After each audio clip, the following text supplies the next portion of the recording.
Okay, class, pass your assignment. Ma'am, nakalimutan ko po yung assignment ko sa bahay. Bakit mo iniwan doon? Bakit yung bahay niyo ba ang gumagawa ng assignment? Sabihin mo na sa magulang mo yung bahay niyo lang ang in-enroll. Wag na ikaw. Makapagsalita naman to si ma'am, samantalang hindi nga kami nagreklamo kapag naiiwan mo yung chok sa bahay ninyo. Bakit? Yung bahay niyo po ba ang nagtuturo at nagsusulat sa amin?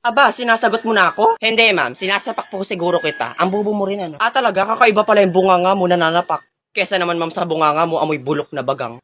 Sumusobra ka na ah. Anong sumusobra ma'am? Saktong-sakto lang naman yung katawan ko. Baka yung baba mo sobra. Hoy, it's a tie lang, gagi.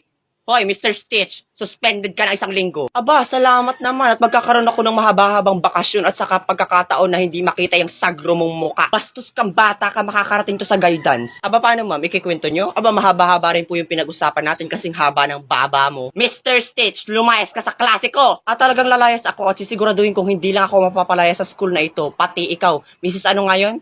Mrs. Kurikong. Hoy, Mrs. Kurimaw ang pangalan ko! Lumayas ka na!